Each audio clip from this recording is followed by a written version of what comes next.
And my sense is people would love to hear. I have some questions for you about vision.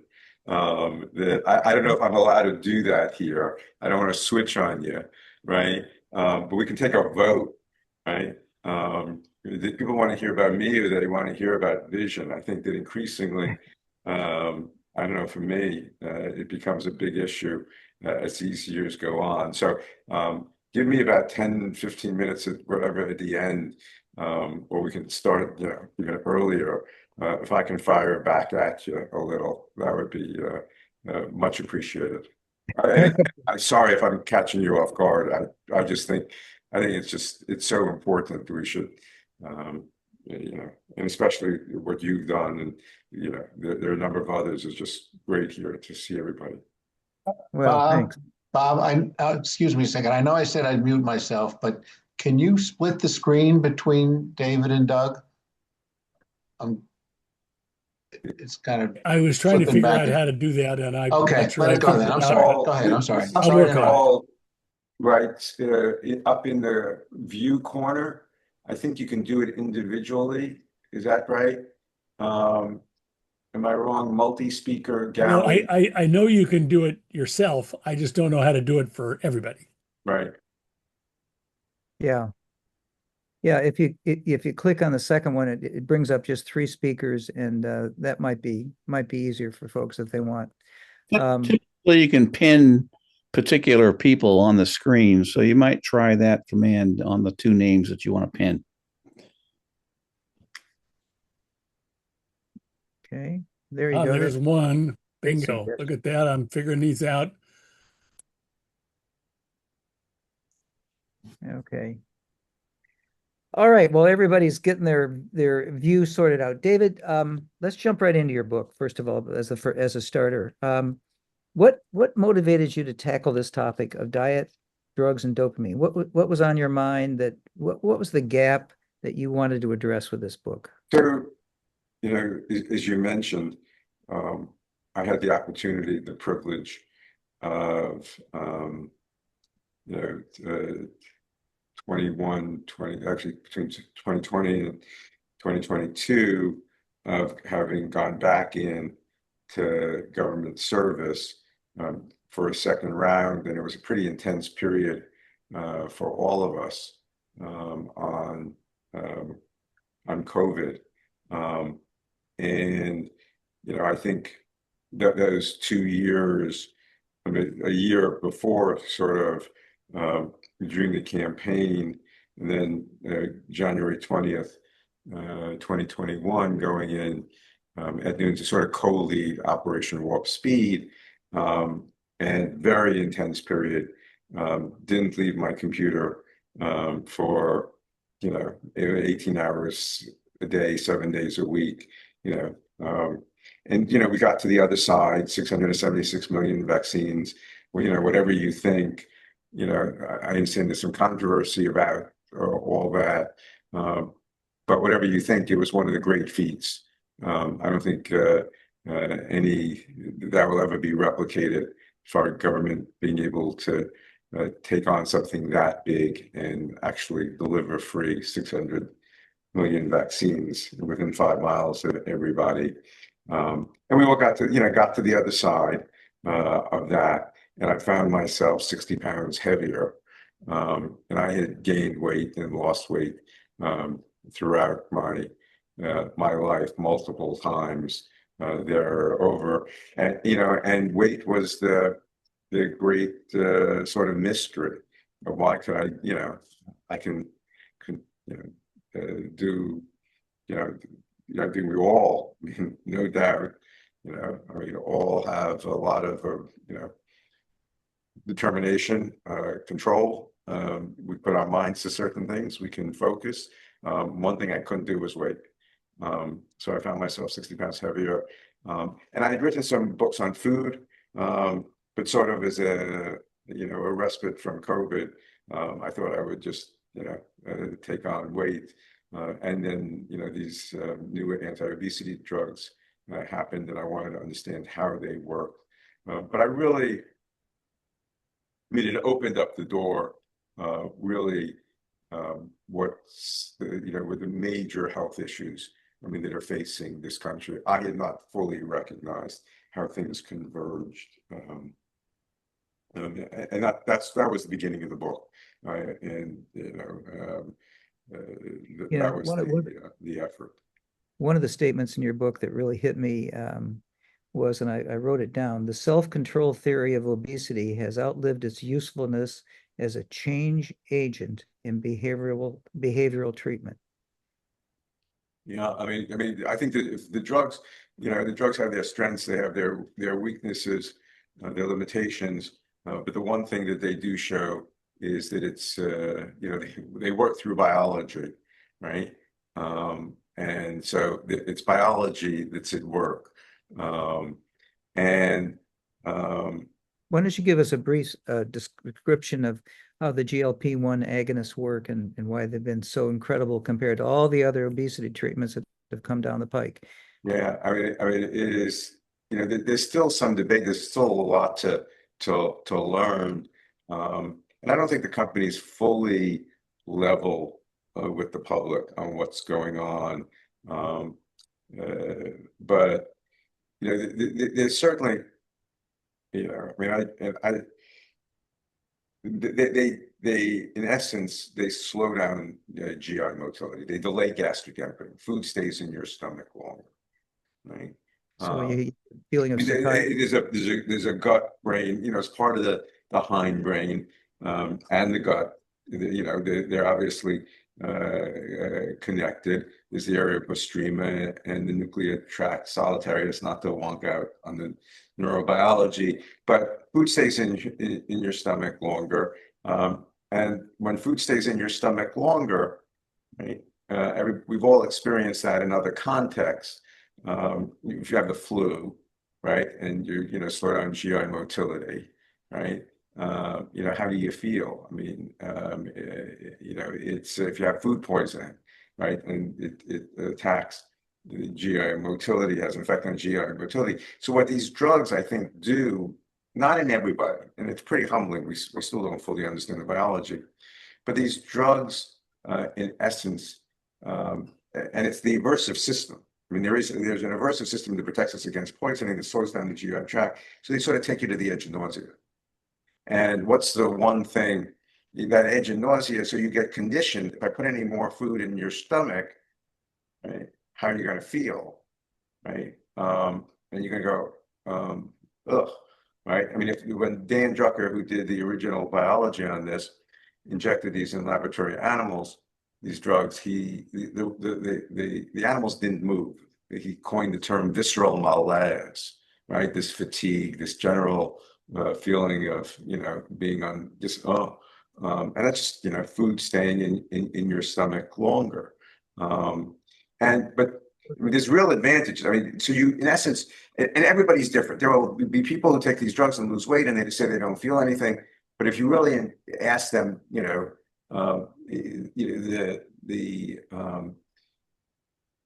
have, when you start putting the biology together, I mean, the story. So you have this aversive system, this delayed gastric emptying. The reason, I mean, why, why do you overeat in the first place? There that you have the opposite system. You have the reward system. So you have fat, sugar, and salt stimulating the mesodopanergic system. Yeah, we've all heard this term food addiction, and I think that's real, but it's a continuum. Food addiction is on one side, but there's no doubt that highly processed food, is designed, it's formulated, the fat, sugar, and salt to stimulate that part of the brain. So you have that reward system, which is very powerful, right? It gets us to come back for more, right? And then you have what's strong enough to overcome that or stop that. You have this aversive system, right? So you have these, if you take me to the edge of nausea, that reward system is going to be, we put the brakes on. So what's ironic about this is if you look at this ultra-processed foods, the industry's learned to, we can talk about what happened there, but it's part of the picture. That food is designed not only to stimulate the brain, very rapidly, but to be absorbed very quickly. So you have that food, very quick gastric emptying, very quick absorption, right? So you have ultra processed foods that, you know, you're one industry making billions of dollars making us sick, and then you have another industry that delays the gastric emptying, that delays that rapid absorption, making billions of dollars to slow down. So, you know, that's where we find ourselves as a country. It's not a great place to be, especially when you understand the consequences. And that's what the real awakening for me. And you know, a lot of docs, a lot of friends on this call who I haven't seen in a while, and they should chime in. But I think the recognition, and I mean, and I think it's taken medicine a long time to get this. Yes, we always knew weight wasn't good for us, but it's really not about weight. It's really about this toxic fat that accumulates in our belly that gets into our organs. And increasingly, whether it's cardiologists, nephrologists, you know, obesity medicine docs, endocrinologists are recognizing that toxic fat that accumulates in places, you know, in our midgut, right? I mean, in the central abdomen, that ectopic obesity, problems, it gets into the liver, it gets into the pancreas, it gets into the heart, it gets into places where it doesn't belong. And it basically is responsible for a vast amount of cardiometabolic renal disease.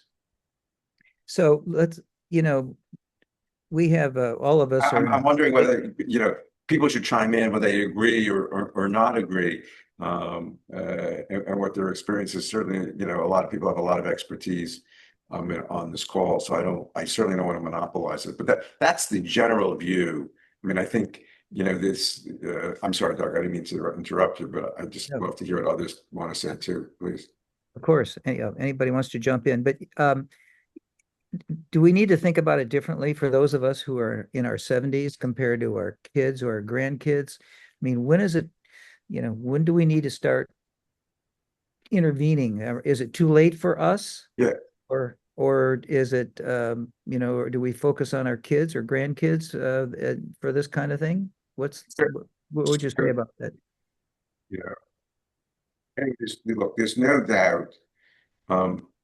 I mean, you could reverse, I mean, you can't cure, but you can reverse type 2 diabetes, right? I mean, you can, by reducing the amount of fat in the liver. It's dramatic.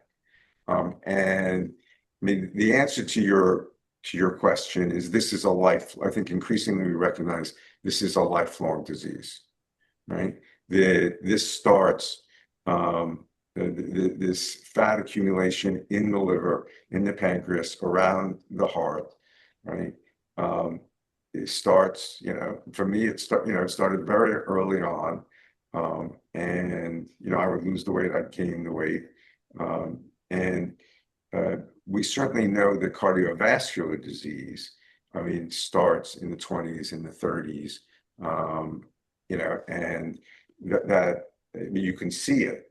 I mean, that atherosclerotic, that inflammatory state, that in fact, you know, this ectopic fat really in the liver releases a whole set of inflammatory molecules.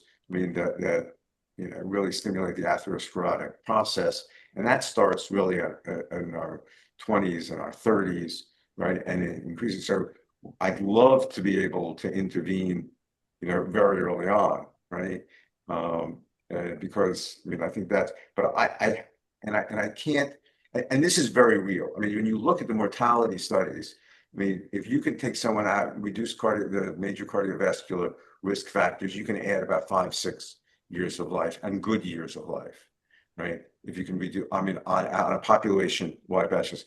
Is it ever too late to reverse type 2 diabetes? Well, if you know, to seek the benefits, I doubt it. I can't quantitate it, and I've not, you know, I don't know the answer to it. But I certainly know, I mean, that if you have osteoarthritis, you know, joint disease, just getting the weight off that stresses off those joints. I mean, if you have, we're going to see in this country a very large epidemic, I think, preserved ejection. Again, I don't want to get overly medical. Preserved ejection heart failure, right? And I think that my sense is, I mean, even later on, there's benefit to be had by reducing that inflammatory state. I mean, on a whole set of organs. So you talk about, Somebody had a hand up, I think. I think Andy did. It's great seeing you. Hey, David. No, you answered my question, but I do want to tell you that I heard this same presentation on NPR a couple of weeks ago, and I enjoyed it very much. Oh, well, sorry if I'm repeating myself. I apologize. No, it's done very well, very well. yeah, you tie together so many things in your book, David. You talk about dopamine in the brain, and you talk about you actually coined the term ultra formulated foods because they're really just so designated with sugar, fat, and salt to grab us, like you said.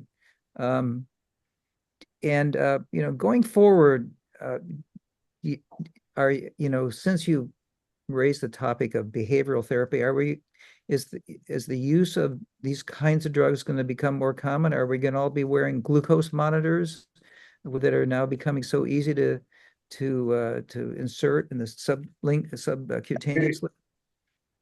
So, I mean, I wore one just to see what it's like. I mean, I would strongly advise you not to do it because it'll drive you nuts. I mean, it's scary as all get out when you realize what, when you're, I mean, I don't know how many of you have tried these. Look, eat real food, don't eat ultra processed foods.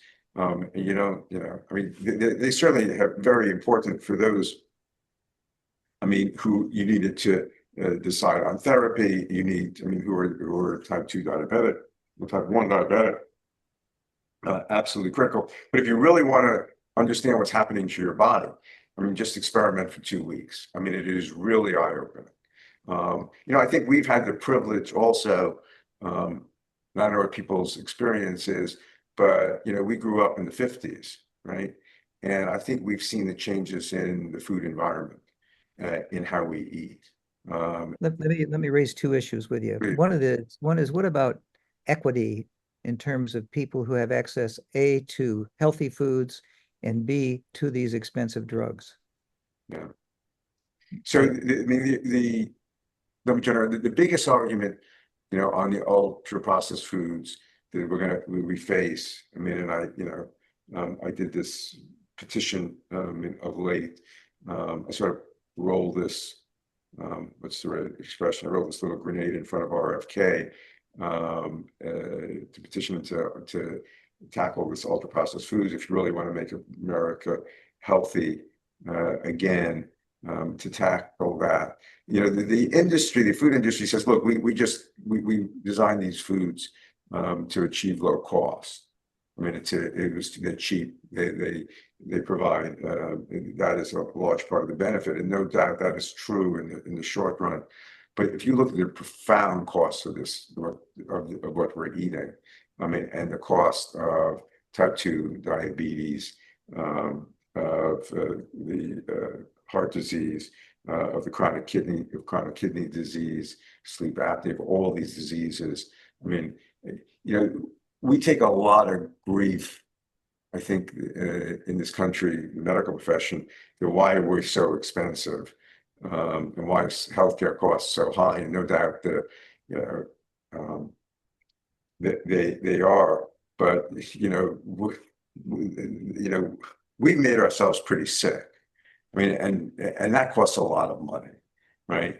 So we got to figure out short-term and long-term costs. The GLP-1 drugs are, the economics of that. I mean, its own story. Industry price these drugs pretty exorbitantly at $1,000, a month.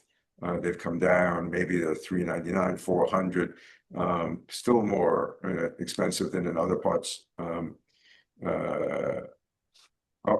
the world.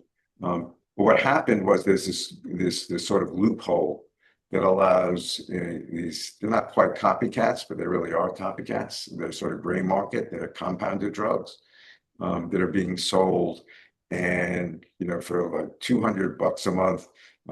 So that forced the industry to lower its price. The price of those drugs need to, and will come down dramatically. I mean, if I had a goal, and I don't know what the other docs on the call think, but if I had one goal from a public health point of view, we had the privilege of, working on tobacco during COVID.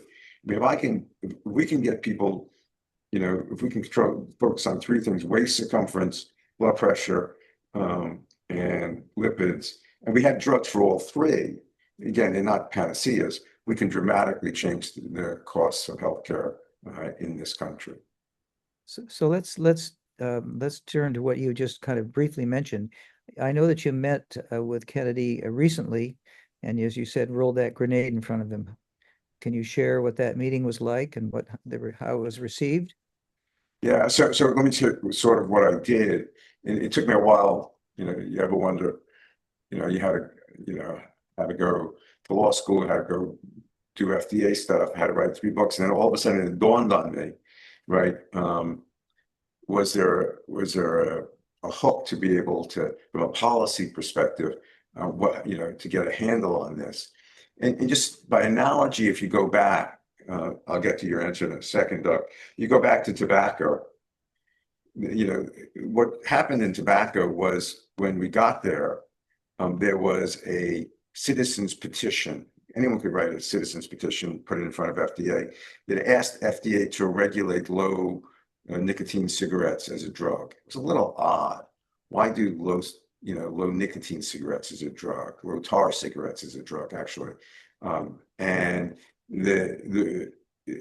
so the question wasn't quite right. So we revised the question to not are low tar cigarettes a drug, but is nicotine a drug?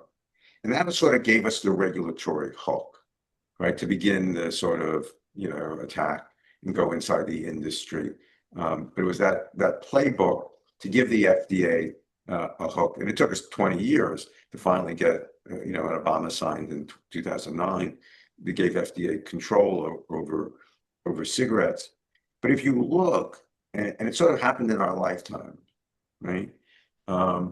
If you look back in the 1970s and 1980s, the food industry learned to extract out of food certain, components, including corn syrups and corn solids and all those terms, maltodextrin, and they made this whole sort of industrial palette of compounds that they were able to take, the structure of food, throw the structure away, the fiber and everything else that slows down eating, and take this energy dense, highly palatable stuff and recombine it into almost an endless amount of ingredients.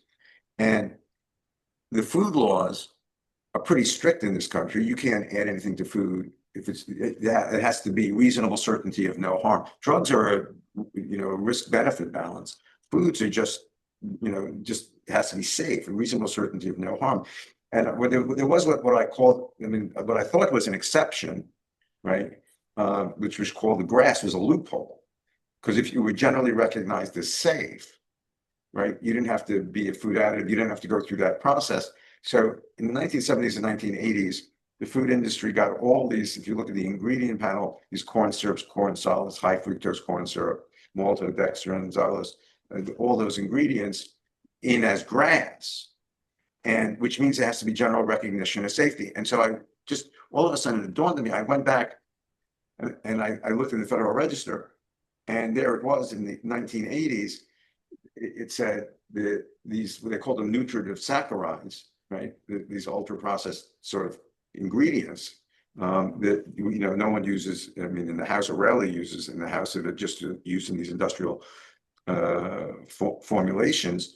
The industry, took those ingredients and made this panoply, and the Federal Register says these things, there was no link to obesity, no link to diabetes, no link to cardiovascular disease. And I go, hold it. That was my agency, yes, before I got there. I mean, and saying none of this stuff was linked. and it was generally recognized as safe. You go back and you look at the current science, and the science shows a link. And the great thing about that GRAS provision, which I thought was a loophole, but really is a great tool, is if once you're GRAS, the burden stays with the industry for the lawyers, I mean, on the call, and it's a continuing burden, right? So if you're GRAS back then, the burden's not on the FDA, and if you're GRAS back then, you have to continue to show your GRAS. So all of it dawned on me, this stuff is no longer GRAS. So the legal basis, I mean, for much of this ultra processed food, this stuff got on because it's GRAS, but it's no longer GRAS. So that but there is, on some of these, there's actually a GRAS regulation. So the FDA has to withdraw that.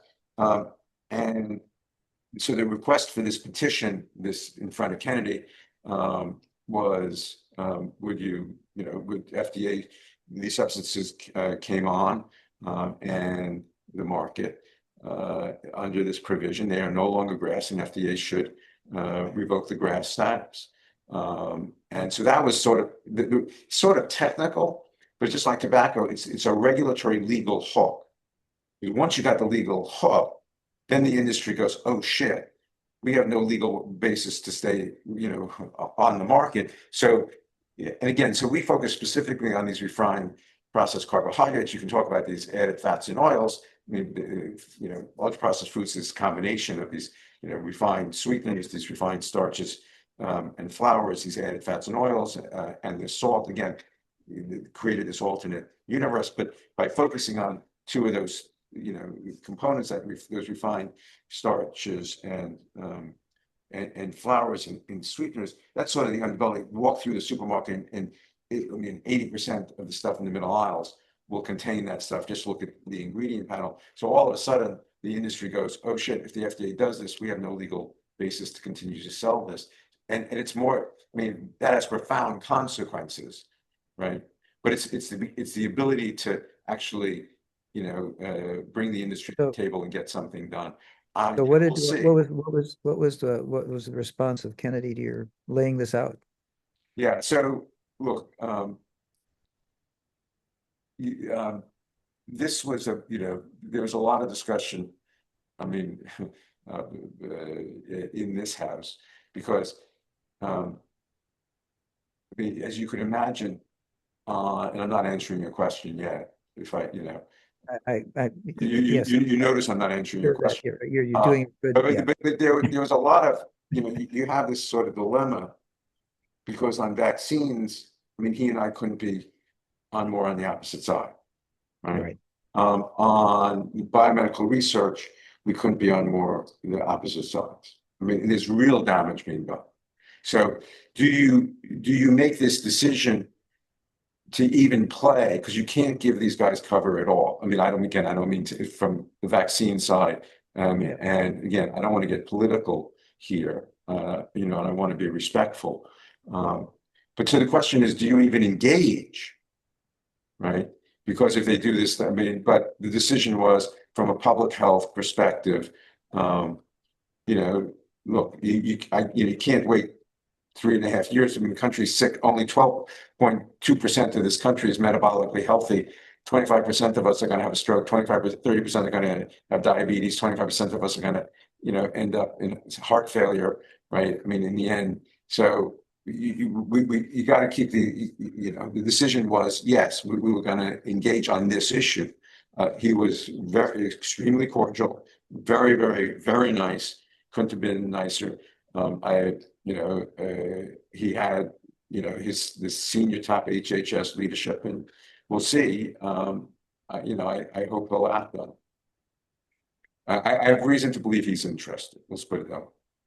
That's great. Yeah, that's considering all you did with FDA, we're kind of getting into the whole what's happened. Talk to us a little about implications with what's going on with FDA and with CDC. CDC Susan Monterez was there for a month, and she got fired because she would not go along with all of the the new changes they want. They didn't want to vaccinate hepatitis B in children, and fired the vaccine panel. And so where are we? Where's the health of our country now? Look,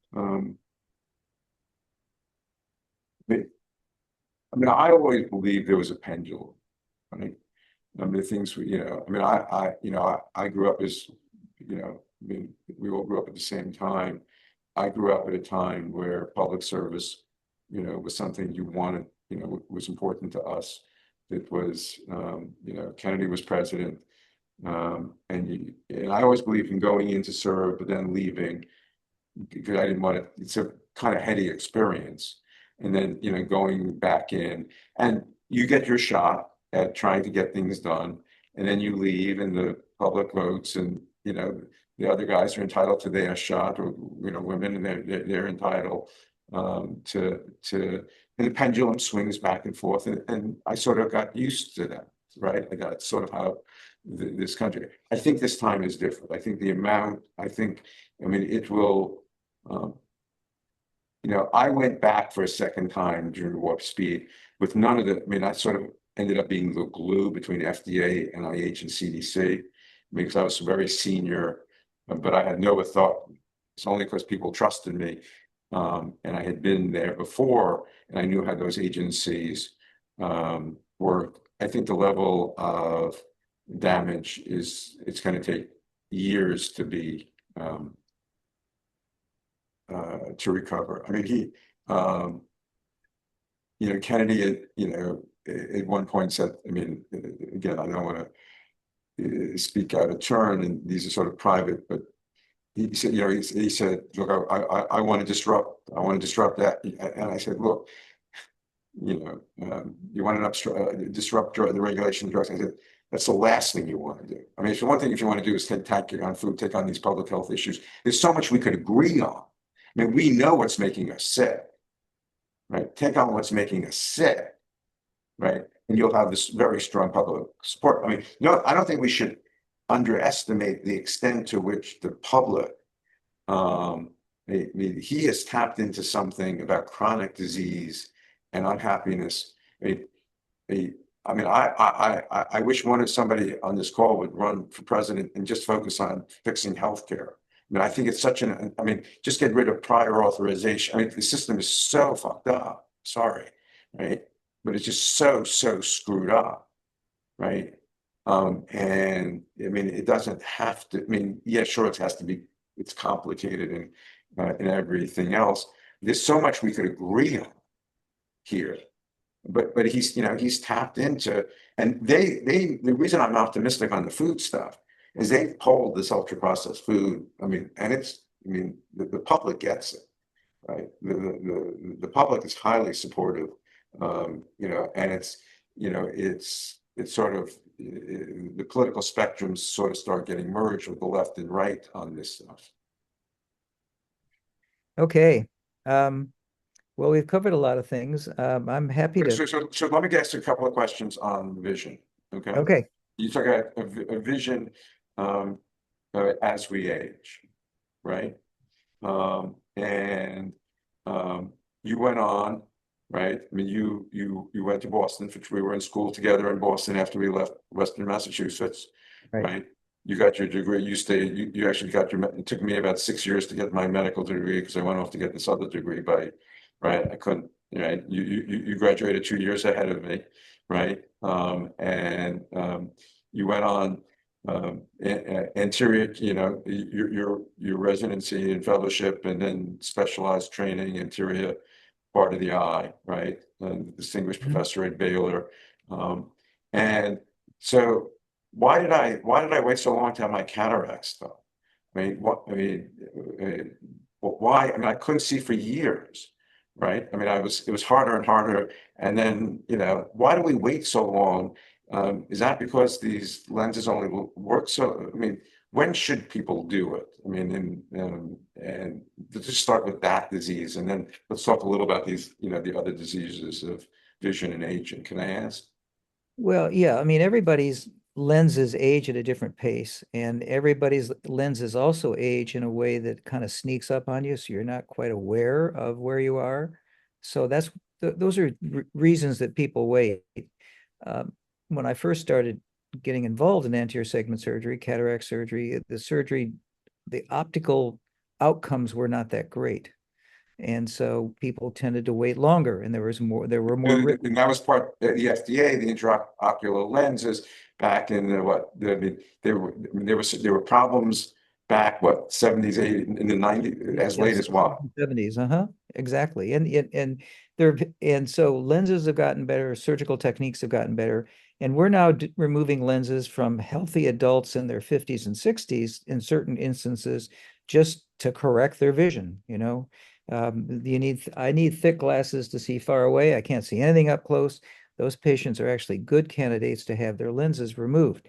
Some people, of course, some physicians will overdo that. But so for all of us, it's a lifestyle choice, I think now more than anything else, assuming your eyes are healthy in other ways. Are your eyes bothering? Are they, impinging upon your enjoyment of your life? And, whereas before people used to wait till they were really hampered, now people come and say, and I can't see my golf ball, or, I'm having difficulty driving at night. Those are probably the two most common kinds of complaints that people bring to, and we have a good shot. Our data in my center, we're 90% within target. I mean, that patients don't need glasses for the target we choose. And so it's miraculous. And and the other part that's really gotten important is our lifestyle has changed in the fact that we need to see our phones. Everybody wants to see their phone. Any patient tells me they don't want to see their phone, I just dismiss the comment because it isn't true. Everybody does. And so when I do surgery, and a lot of my colleagues, we try to tailor the surgery to give patients the greatest amount of function without glasses. And we can do that more and more with various optical sort of solutions with the lenses we pick. Does it make a difference who does the surgery? I mean, if you're having routine cataract surgery, should you care about who does the surgery, honestly? And I mean, There are lots of brilliant surgeons around. There are surgeons who operate at a little bit lower level, particularly with the kinds of measurements they do and the precision that they put to the measurements and the analysis of the data in selecting the lens implant. That's, to me, almost well, in fact, it is as challenging as doing the surgery. And that's where I've focused a lot of my research work, is on kind of perfecting that whole aspect of it, trying to get it improved. And how long can you expect these things to last, these lenses? Lifetime. They In should most be able to last a lifetime. I mean, the current biomaterials used for lens implants, they're acrylic. It's a piece of plastic, but they're so beautifully machined and polished, and the material is so exquisitely designed that they should provide crystal clear optical performance throughout the patient's lifetime. Unlike hips and knees and things that, because those things are a mechanical where there's one thing's rubbing against the other, pushing against the other. That's not true. This thing just sits in your eye and gives you this marvelous vision. And just two other things that we could open up. Again, don't mean to put you on the spot. Um, the the other diseases associated with aging, as far as prevention, right? Yeah. I mean, the most important thing, the things you can do to prevent, what do we know about AMD, et cetera, or glaucoma? The diseases, what do you consider the diseases of aging as far as in ophthalmology? They are, Glaucoma and macular degeneration are the two that we worry about. right? And what do we know on prevention? Is there an atherosclerotic process that's part of AMD? Is it inflammatory? What is it? For everybody's information, a macular degeneration occurs when the retina in the center begins to break down, and the material accumulates under the retina. And then in certain instances that progresses, and there's breakdown of the retinal tissue and people lose central vision. That's the dry form. There's a wet form where vessels grow under the retina and they bleed and leak, and there's a very dramatic and sudden loss of vision. That second form now, we are now recognize there is an inflammatory component, and we use anti-VEGF injections, which prevent the new blood vessel growth. And that has been very successful in the wet form. The dry form, we recognize there's probably an inflammatory component, something to do with complement. And there are drugs that are just emerging now to try to retard the dry form, which generally just kind of clips along at its own pace. So macular degeneration is it's great and important to detect it early. It's not something necessarily you can do a lot about. Glaucoma, on the other hand, if detected early, can be treated. It can be prevented from causing vision loss. And it's really, there's nobody in this country who should lose vision from glaucoma. Unfortunately, it occurs all the time because of lack of access, or people just don't go see their doctors. Or And, doctors sometimes miss it because it can be sneaky. and there's two sets of visual sort of environments. There's the world we grew up in, and now we're in front of screens, and I mean all the time. And any sense of how to manage that optimally? I mean, just generally. Um, uh, Well, there was a lot of back and forth about whether the computer screens were causing problems with our vision. As an adult, no. For children, yes, and that gets in the whole topic of the myopia epidemic. I mean, we are facing an unbelievable myopia epidemic in the world, that has yet to be controlled. And it's not just simply that people will need stronger glasses. Advanced forms of myopia are blinding diseases. They cause the retinal deterioration. They predispose to retinal detachment. So getting a handle on myopia in children and preventing it from occurring, because children are spending all this time near and they're not going outside to play with Sally and Johnny anymore, that has really had a huge impact. just say it again. I want to make sure I understand. And that is due to that advancing myopia, or is It is due to all the near work that and the lack of getting outdoors and doing distance work that children are doing. and that has consequences over a lifetime. Yeah. Huge epidemic. Gentlemen, I'm going to interrupt and try to open this up to the rest of the crowd, because I know others will have questions, and so if you've got questions, please either use the raised hand symbol or add them into the chat. I know David, if you might want to look at some of the comments, there's a couple comments in the chat about if we suddenly get rid of ultra processed foods, a whole lot of companies are going to go out of business, and people will complain that there's nothing to eat. But I'm not sure you can answer that question. I mean, let's tackle that. If you go to Italy, it's about 15% of their supermarket is ultra processed foods, right? Our country is about 70%, right? The industry knows how to reformulate foods. I mean, it may not know, all the science, excuse me. But I mean, we can have a flourishing, nutritious food supply without overloading ourselves with these rapidly absorbable glucose. I don't buy that argument.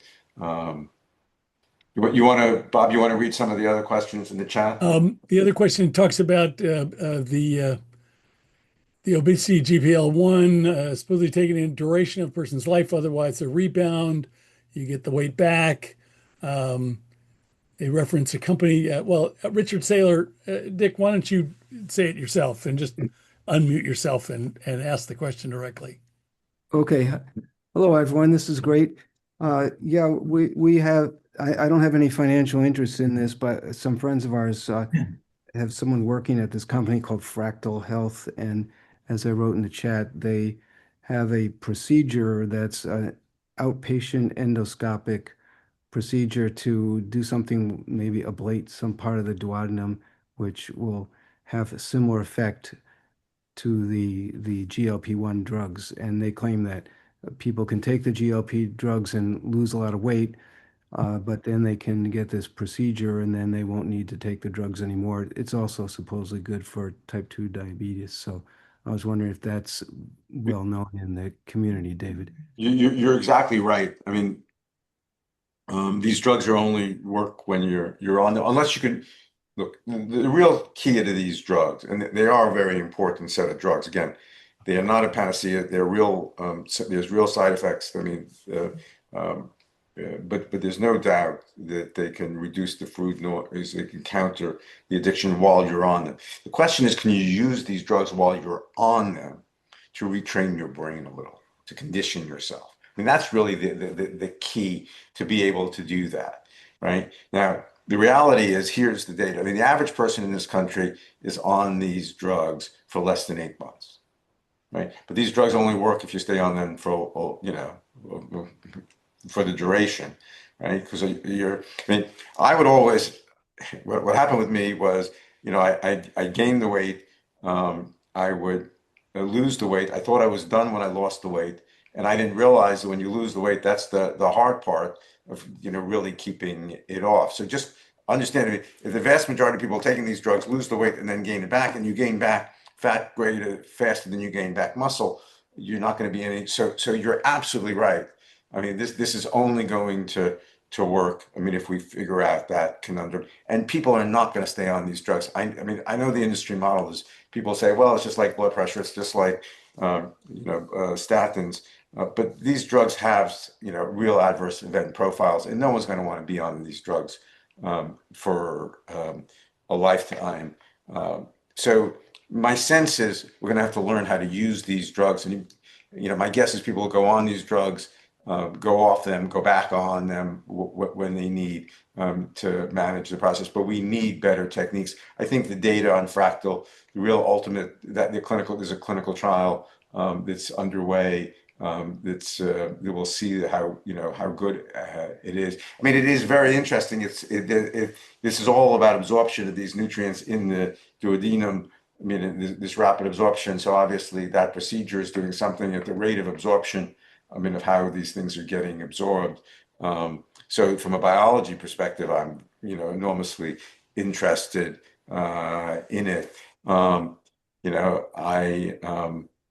If you look at the revision rate, just the most common bariatric procedure is something called a sleeve gastrectomy.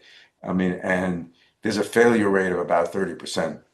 So I mean, again, I'm not taking anything away from that field, but I think, as Doug mentioned, I mean, the experience with intraocular lenses.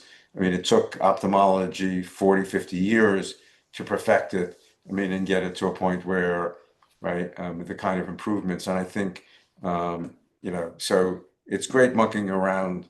I mean, it's great that there's a range of tools, endoscopic procedures, but I mean, we're at the infancy of really understanding what's safe and what will work in the long term. David Brown, you had your hand raised. Yeah, David, there's evidence that these GLP-1 drugs decrease people's drinking.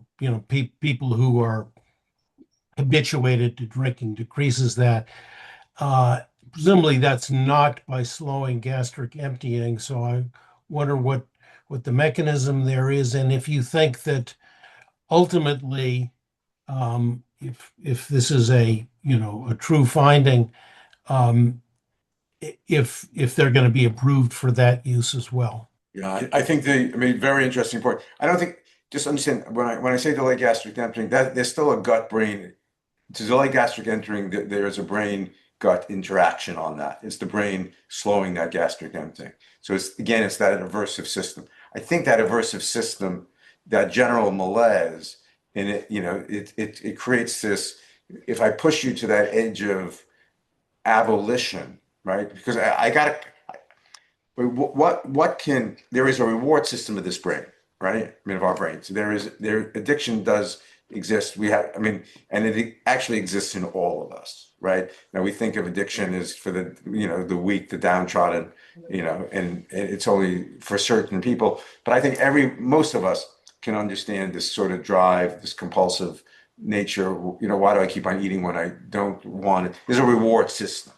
Right. And alcohol is clearly part of that reward system. And I think the aversive system really can counterbalance that aversive system. I think the data we will see in the next 2 or 3 years more definitive studies.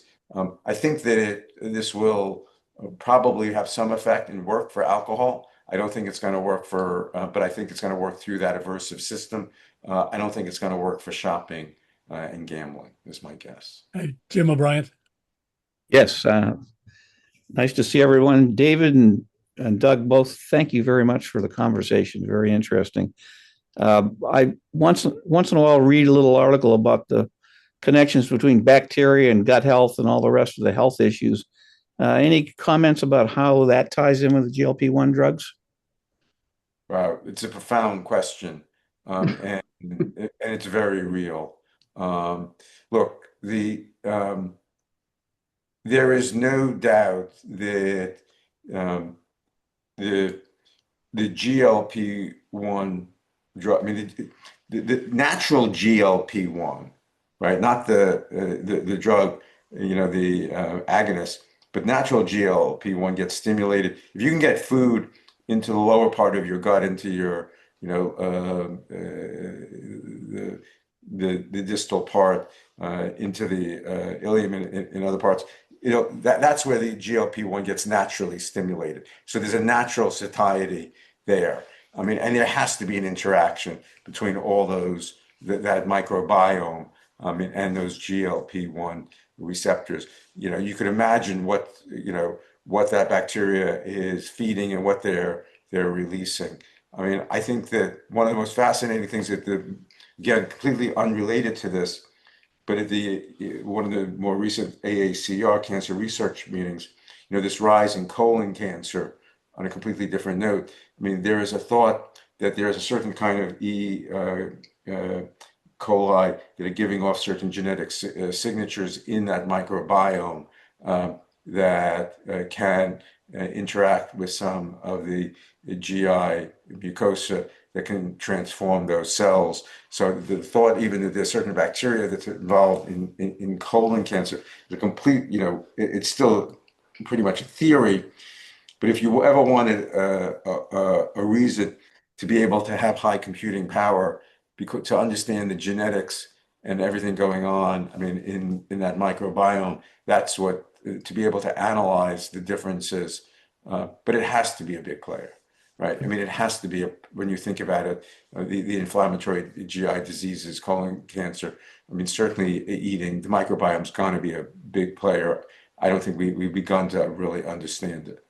There's a couple more questions in the chat. I'm going to repeat both of them. What are the likely harmful side effects of the GLP-1 drugs?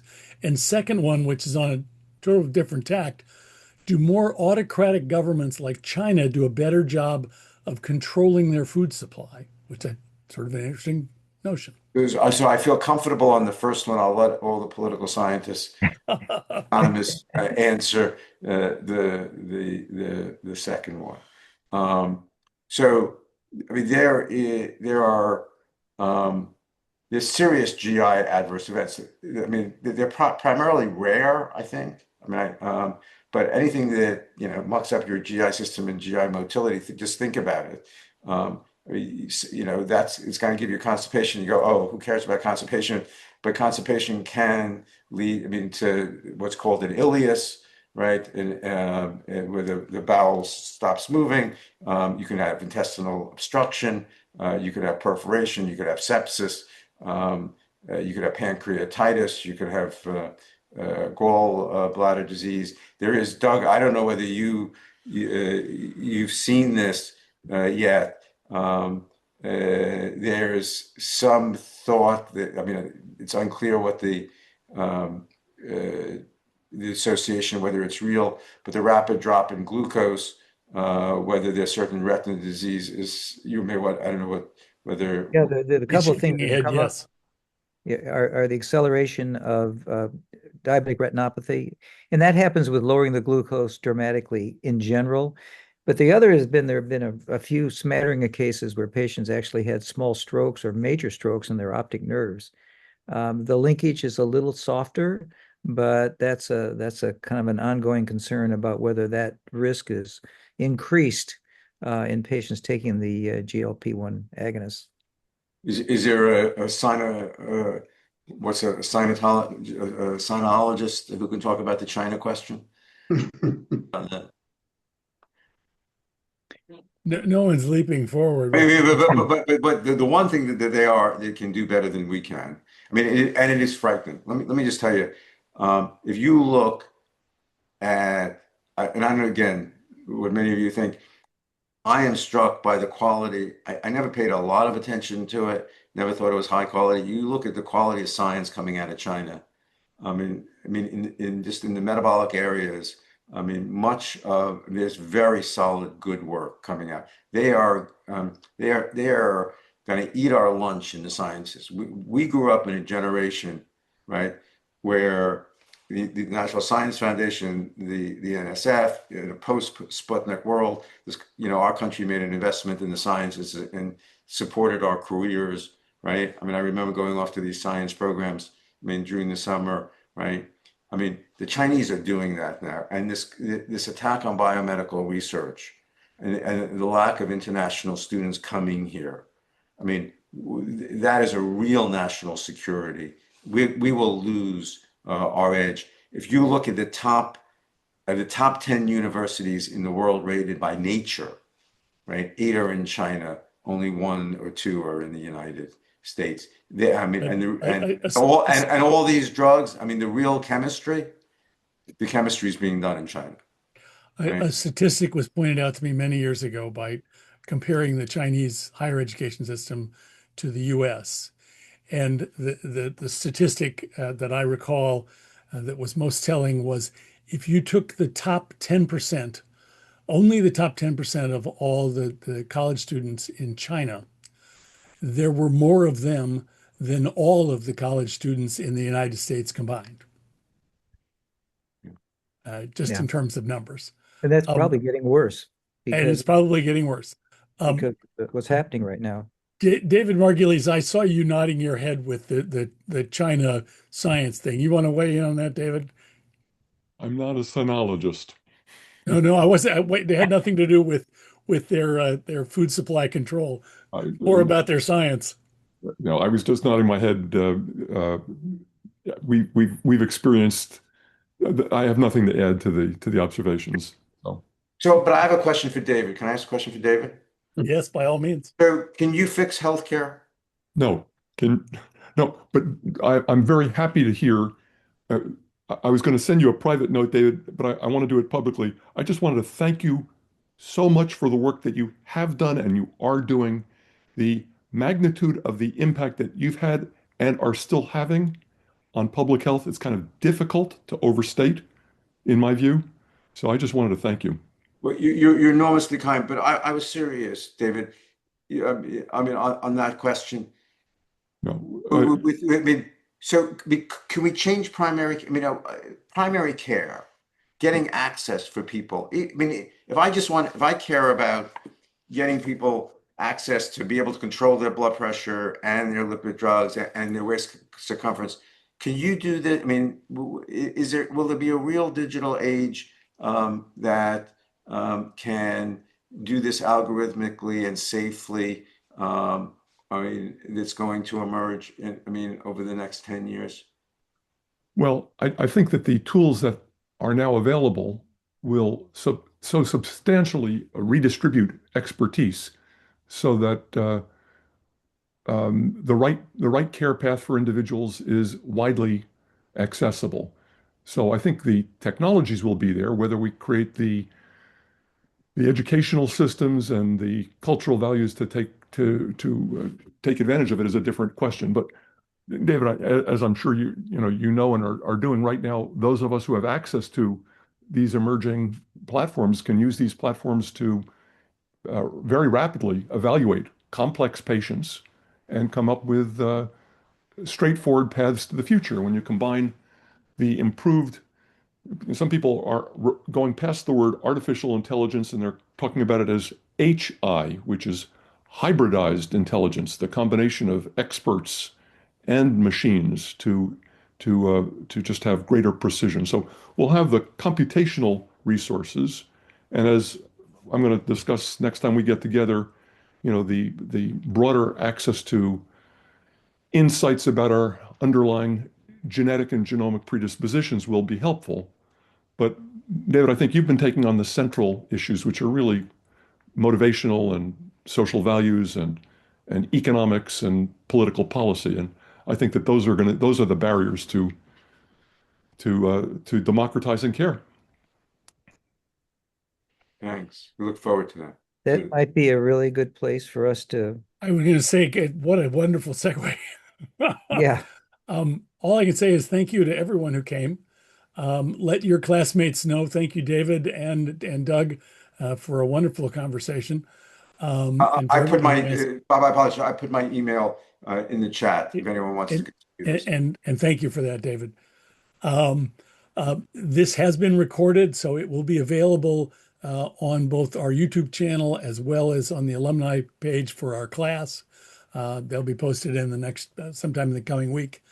So let your friends know that this is available, and I hope you'll all join us next month when our other Dr. David speaks, David Margulies. And everyone have a wonderful evening and a thankful Thanksgiving. Let me Thanks, just Bob. add, Thank you, let me Doug, just, for the privilege of doing this. let me just add, I won't repeat everything Bob said so well, but if you enjoyed this, come back and see us again and tell your friends and have a great Thanksgiving. Some of us may eat a little less than we would have otherwise, and that would be a good thing.